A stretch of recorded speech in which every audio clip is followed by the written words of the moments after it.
बिस्मिल्लाहिर्रहमानिर्रहीम। अस्सलाम वालेकुम नादरीन, आप यूट्यूब चैनल देख रहे हैं। मैं इमरान खान हूँ। सेनेट इलेक्शन को लेकर पाकिस्तान तहरीक इंसाफ में पड्डा पड़ गया है। हैरत की बात यह है कि तहरीक इंसाफ और तहरीक इंसाफ की जानी दुश्मन जमातें, जिन्होंने मिलकर एस्टेब्लिशमेंट के साथ इमरान खान साहब की हुकूमत को पहले ख़त्म किया, उसके बाद इमरान खान साहब के ऊपर बदतरीन मुकदमात बनाए, फिर इमरान खान साहब, उनकी अहलिया और उनके ख़ानदान के दीगर लोगों को जेलों में रखा, इमरान खान साहब की ज़िंदगी को मुश्किल बना दिया।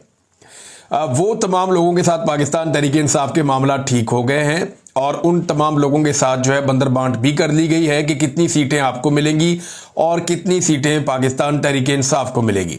तो तहरीक इंसाफ ने अपने तमाम सियासी मुखालिफिन के साथ इत्तफाक राय पैदा कर लिया है, लेकिन अपने कारकुनों से और अपने लोगों से वो इत्तफाक राय पैदा नहीं कर पा रहे।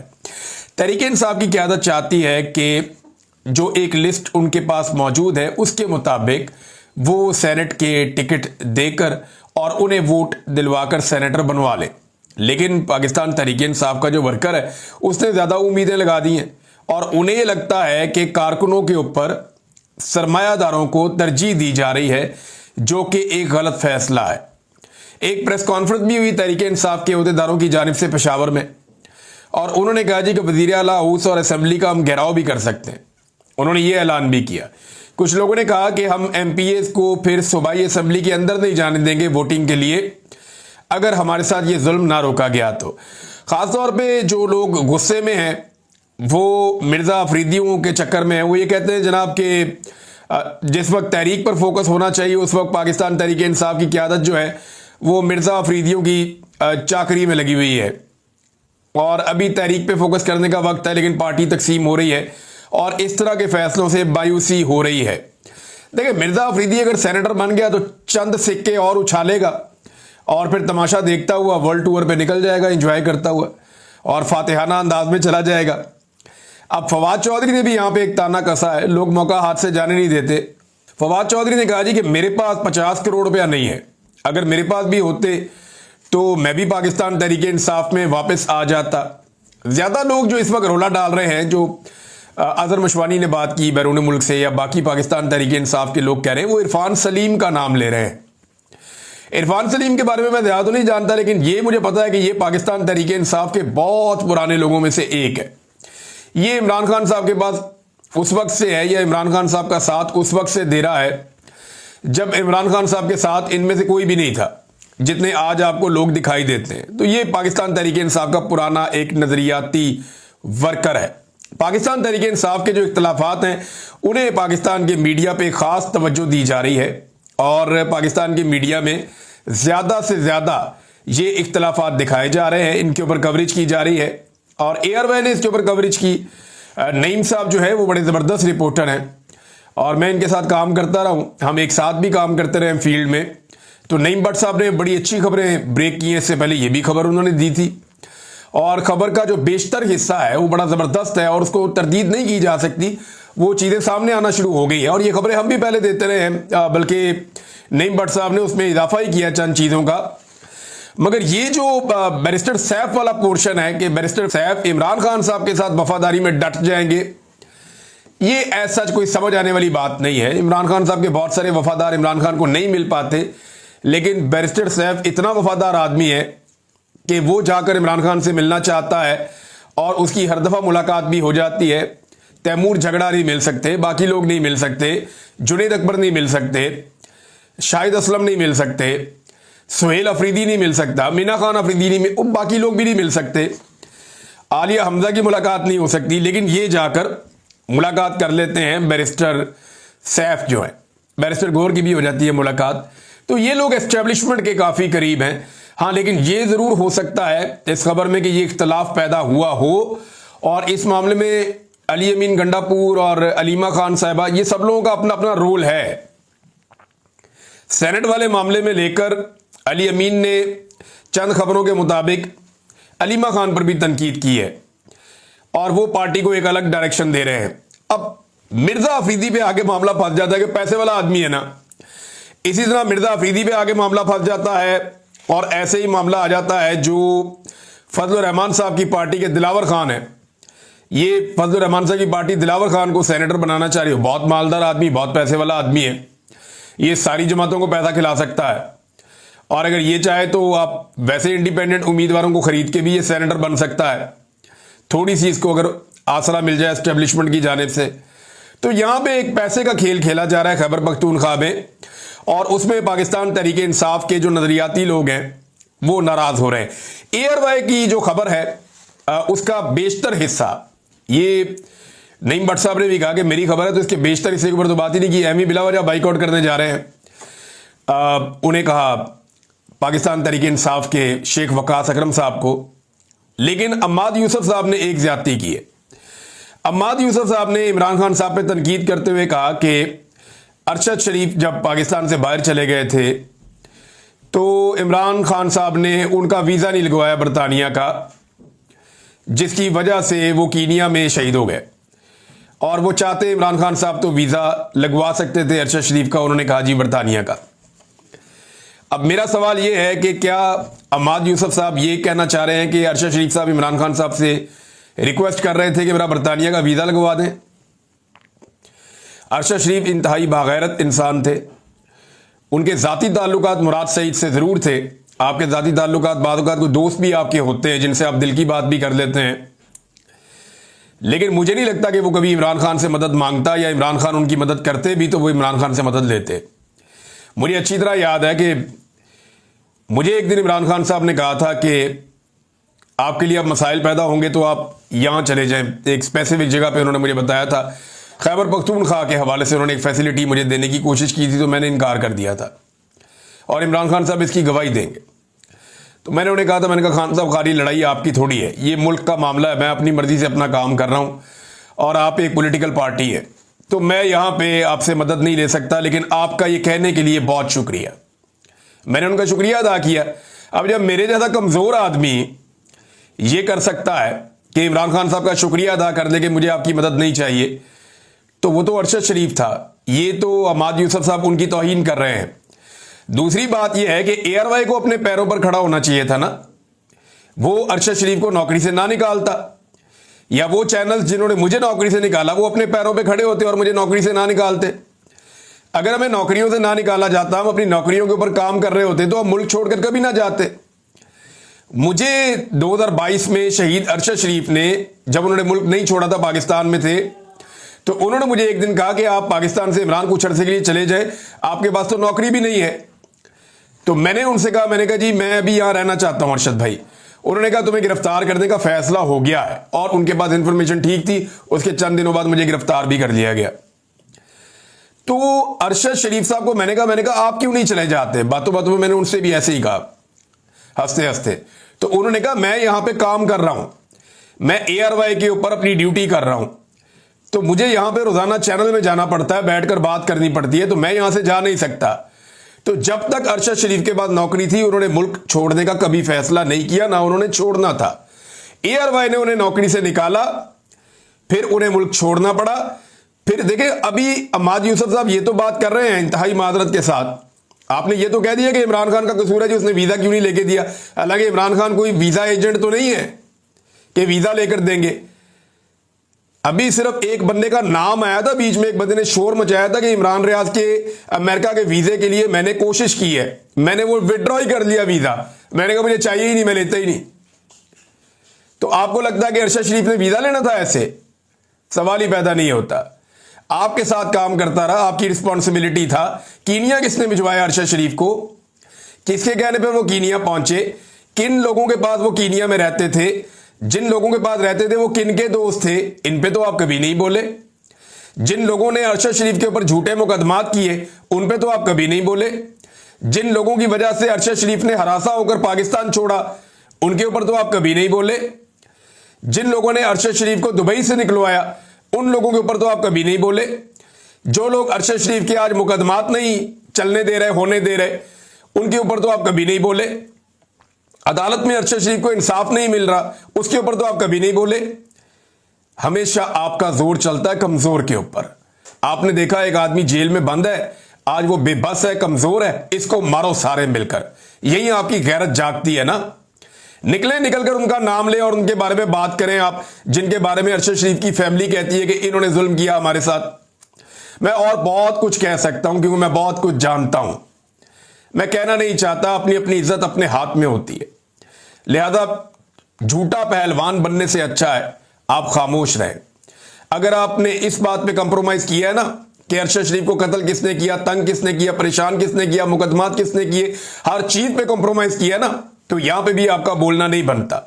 और आप एक पॉलिटिकल पार्टी के लीडर को कह रहे हैं जो जेल में बंद है, जिसकी उस वक्त हुकूमत भी नहीं थी, कि ये वीजे क्यों नहीं लेकर दे रहा अरशद शरीफ को। ये आपने शहीद अरशद शरीफ की भी तौहीन की है और आपने सहाफत की भी तौहीन की है।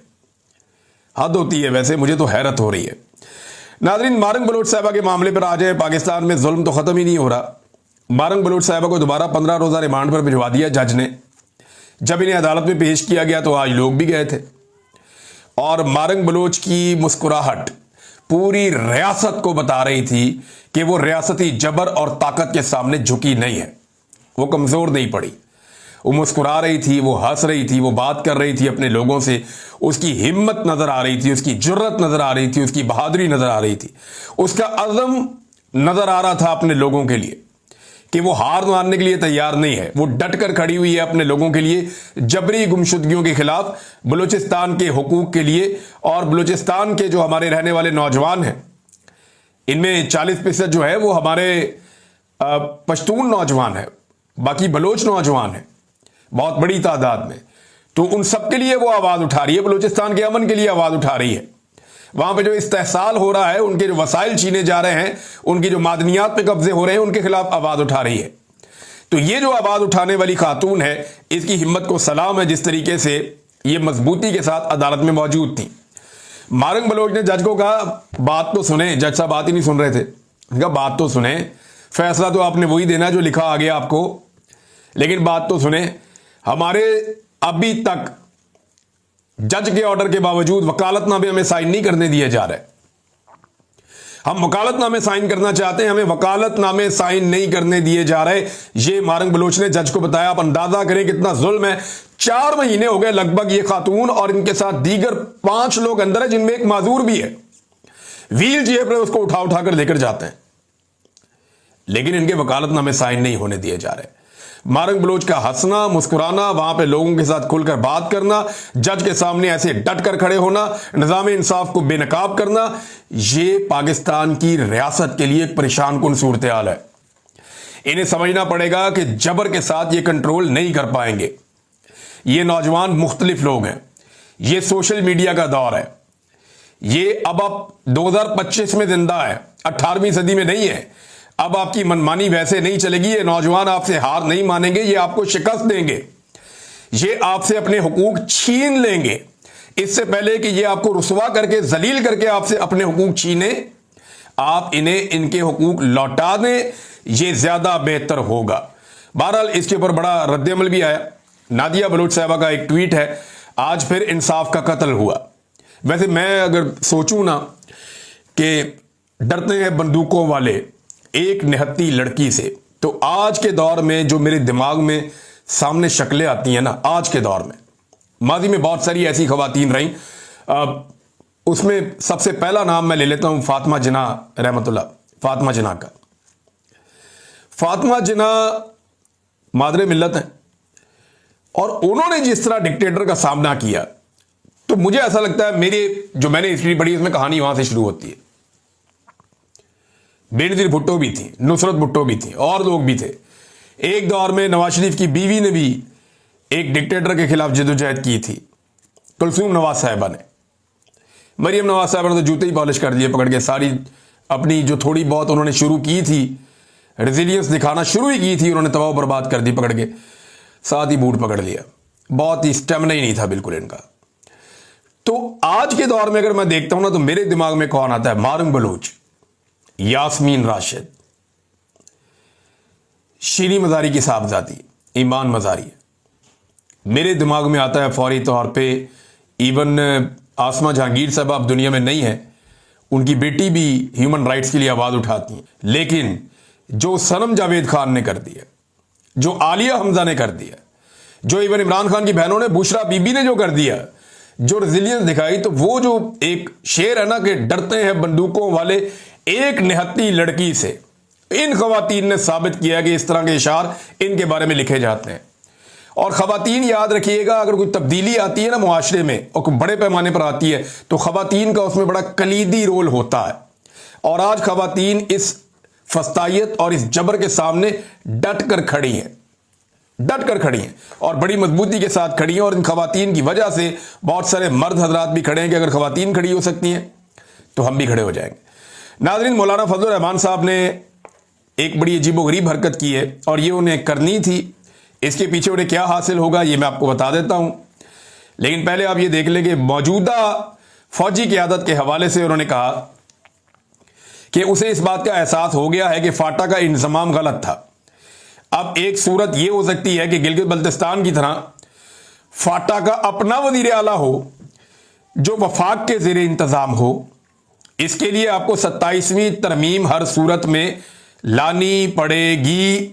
मौलाना फजलुर रहमान देखें, अगर आप फाटा इस वक्त अलग भी करते हैं तो पाकिस्तान तहरीक इंसाफ के ही हैं सारे वहां पे, यानी 80% या इससे ज्यादा जो नुमाइंदगी है फाटा में इस वक्त एमपीएस की, एमएनएस की, वो पाकिस्तान तहरीक इंसाफ की है।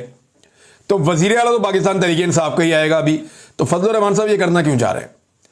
देखिए, अब अगर ये 27वीं आईनी तरमीम पास करवा देते हैं ना फजलुर रहमान साहब हाथ में लाके हुकूमत के साथ, और फाटा को जो है वो वापस कर देते हैं वफाक के अंडर में, तो ये इमरजेंसी लगा के फाटा के अंदर कोई हुकूमत बनने ही नहीं देंगे। और अगले इलेक्शन में जब हुकूमत बनेगी तो फजलुर रहमान साहब की ये डिमांड होगी कि मैंने ये काम करवाया, मेरा वजीर आला वहां पे बनवाओ। तो ये वहां पे अपना कठपुतली वजीर आला बनवाएंगे और वहां की मादनियात के ऊपर वफाक का कब्जा हो जाएगा। ये है नाजरीन सादा सादा गेम जो अब तक समझ आ रही है। नाजरीन, एक और बड़ी खबर है और वो जो 9 मई के मुकदमा है उस हवाले से है। इसको सबसे अच्छा जो रिपोर्ट कर रहे हैं, मेरी आपसे गुजारिश है, अगर आप 9 मई के केसेस को इस वक्त डिटेल में समझना चाहते हैं तो आप शाकिर अवान साहब के यूट्यूब चैनल पे जाके आप इसको समझ सकते हैं। वो सबसे ज्यादा तफसील से बता रहे हैं। हम लोग तो इसको सिर्फ छेड़ते हैं, जो अहम चीजें हैं वो बताते हैं, लेकिन वो बड़ी तफसील के साथ बता रहे हैं। वहां पे आपको बड़ी इंफॉर्मेशन मिलेगी। शाकिर अवान साहब आप नाम लिखेंगे और वहीं पे आपको उनका यूट्यूब चैनल खुल जाएगा, वहां जाके आप पढ़ सकते हैं। उन्होंने वो इंकशाफात कर दिए हैं, वो आप सुन सकते हैं जाके कि आप हैरान हो जाएंगे। अब एक इंकशाफ जो मैं आपके सामने रखने लगा हूं, इंस्पेक्टर मुनीर साहब जो हैं वो चले गए जी उम्रे पे। तो जज साहब बड़े गर्म थे, जज साहब ने कहा जी बुलाओ उसको, क्यों नहीं आ रहा वो? तो उनको जनाब कॉल की गई, व्हाट्सएप के ऊपर पता चला व्हाट्सएप नहीं चलती, तो अगले दिन ईमो पे कॉल की गई, ईमो पे उनको लाइव ले लिया गया। तो उन्हें कहा गया वकील की जानिब से कि जनाब, जज ने कहा जी करें आप इनसे चरा। हालांकि जो लाहौर हाई कोर्ट की चीफ जस्टिस हैं आलिया नीलम साहिबा, उनका यह फैसला है कि ऑनलाइन गवाही कोई नहीं होगी, गवाही के लिए आपको बंदा लेकर आना पड़ेगा अदालत में। लेकिन जज साहब ने कहा नहीं जी इसका वहीं पे करो। वो एहराम की हालत में वहां पे गवाही देने के लिए ईमो पे आ गया इंस्पेक्टर मुनीर। तो जब उसे ये कहा गया कि आप ये कहें कि मैं जो कहूंगा, सच के सिवा कुछ नहीं कहूंगा, अगर मैं झूठ बोलूंगा तो अल्लाह का कहर मुझ पर नाजिल हो, ये कहा गया। तो उसने आगे से कहा दिया मैं झूठ बोलूं तो अल्लाह मुझसे नाराज हो। भाई अल्लाह को तो आप मना लेंगे, अगर नाराज हो गया तो। आपने कहना था कि अल्लाह का कहर मुझ पे न। बड़ा कहा वकीलों ने, शाह महमूद कुरैशी भी बोलना शुरू हो गए, वो हलफ ही ना ले, क्योंकि उसने हराम पहना हुआ है, वहां पे उसने उमरा किया हुआ है। तो उसको वो कह रहे हैं सारी अदालत के अंदर के लो हलफ। अजीबोगरीब सूरत हाल पैदा होगी। वो पुलिस वाला डरे, वो कहता जी मैं नहीं लेता ये वाला हलफ। तुम ये कहो कि मुझ पर खुदा का कहर नाजिल हो, अल्लाह का कहर नाजिल हो, तो इस पर उन्होंने कहा जी मुझ पर क्यों हो? ये वो पुलिस वाला कहता है जिन्होंने 9 मई किया और करवाया उन पर अल्लाह का कहर नाजिल हो। अब उस बेचारे को अब फतवे दिलवाए जाएंगे, वो बेचारा वो दौड़ गया, उसने कहा जी मैं नहीं करता ऐसे। अब पीटीआई ने कहा जी इसको आप फिजिकली यहां बुलवाएं, ये उम्रा कर ले उसके बाद बुलवाएं। लेकिन जज को बहुत जल्दी है, वो कह रहे जी फटाफट नबेड़ो, और वो ऑनलाइन ही गवाही लेते जा रहे हैं, इसकी वापसी का इंतजार भी नहीं कर रहे।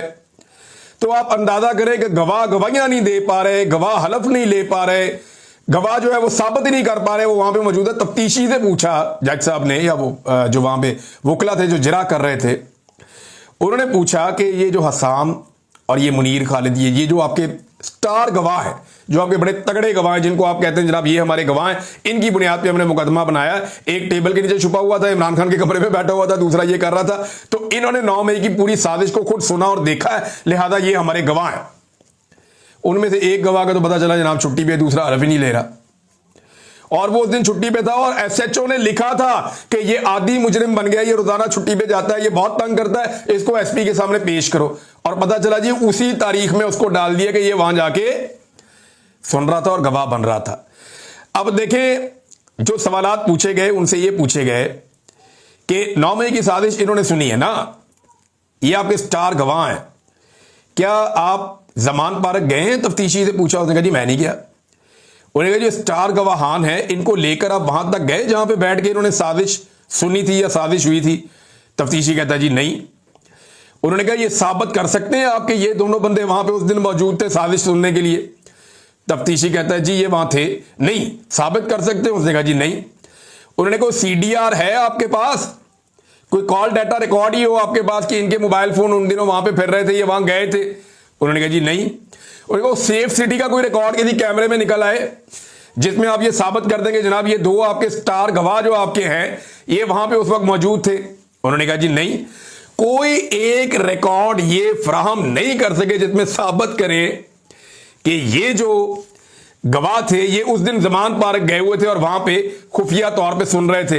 अब वहां पे जो लोग मौजूद थे जरा उनकी बात सुने आप। ये जमशेद इकबाल चीमा साहब और उनकी एहलिया, इन्होंने भी बड़ी बेचारों कुर्बानी दी, बड़ी मार खाई, इनको बहुत परेशान किया। इवन इनके बच्चे तक दरबदर हो गए, ये जेलें भी काटते रहे, परेशान भी रहे, भागे भी रहे, इनका कारोबार भी तबाह हो गया।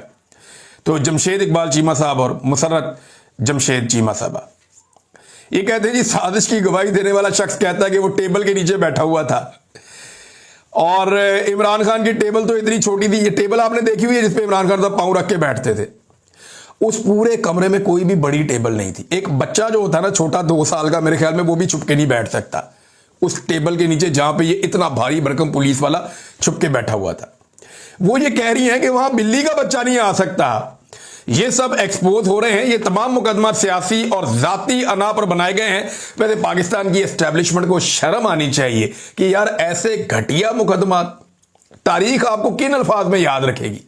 आप तारीख के हाथों कत्ल हो चुके हैं, तारीख में आप मर चुके हैं, मुर्दा हो चुके हैं। और इमरान खान साहब को आपने तारीख में अपनी इन हरकतों की वजह से अमर कर दिया है। और अब आप कभी ये ट्वीट करवा के, वो करवा के, यहां से दबाव डलवा के, वहां से करके, अब आप इमरान खान का कुछ बिगाड़ नहीं सकते। पब्लिक ओपिनियन को आप ऐसे नहीं बदल सकते।